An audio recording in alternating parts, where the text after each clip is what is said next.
Hello po, ako po ulit si Coach Jerry.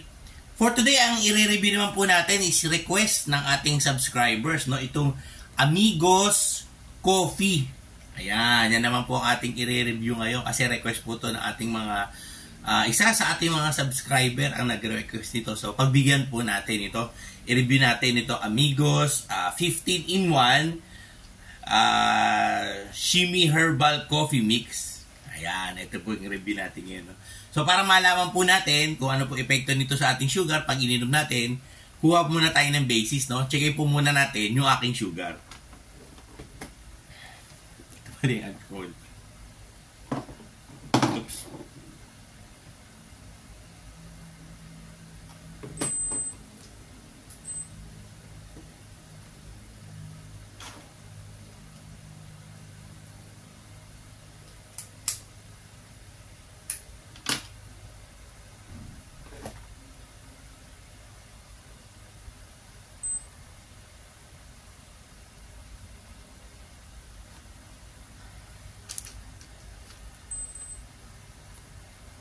Ayan, ano?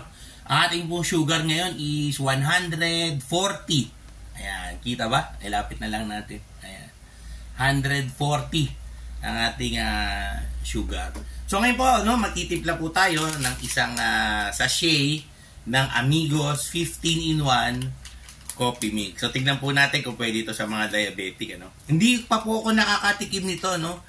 Simulat sa pool, no? Ito po ay iinumin lang natin dahil po request ng isa sa ating mga subscribers, ng isa sa ating mga followers, no? Amigos 15-in-1 Herbal Coffee. Ayan, so timplahin po natin, ano? Ayan po siya, no? Siyempre, mainit yung tubig.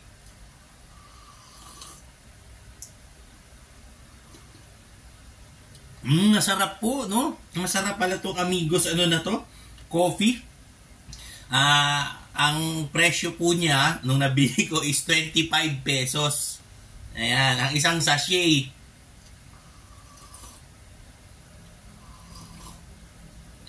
Ano, hindi naman po masyadong kainitin na nilagay ko tubig. Pero syempre, mainit pa rin po.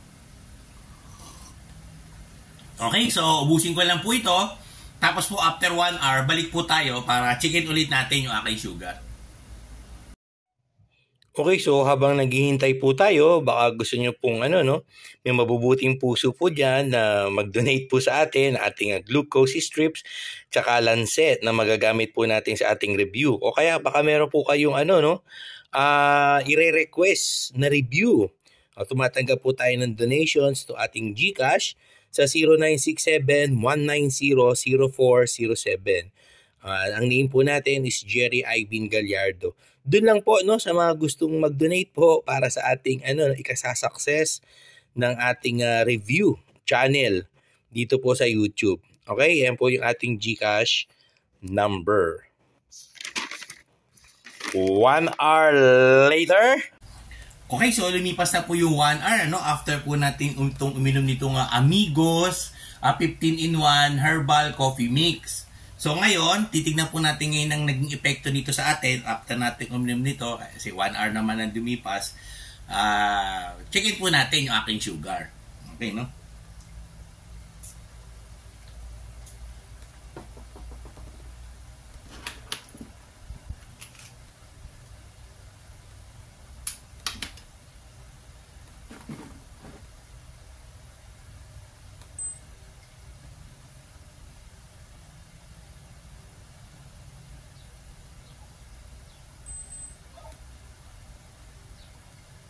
Ayun, ano? So, kanina po, ang ating pong sugar is 140. Ngayon po, halos hindi naman ako gumalaw. Ang ating po sugar ngayon is 182. No? So, after po natin uminom ng Amigos Coffee, ay tumaas yung ating sugar ng 42. No? So, ang masasabi po natin na review sa brand na ito ng coffee is medyo, medyo mataas yung ating review sa kanya, no? Kasi pag uminom pala kayo nito, yung pong mug na yun is 42 ang itataas ng ating sugar. No? So pag uminom po kayo ng Amigos Coffee, ingat-ingat din po, no? Kasi nakaka-spike pala siya ng sugar kasi nga 42 yung itinaas. Ayan, no? Yan po ay request sa atin ng ating subscriber na pagbigyan na po natin sa ating video na ito. Okay, so ito po ulit si Sir Jerry hanggang sa susunod po na video.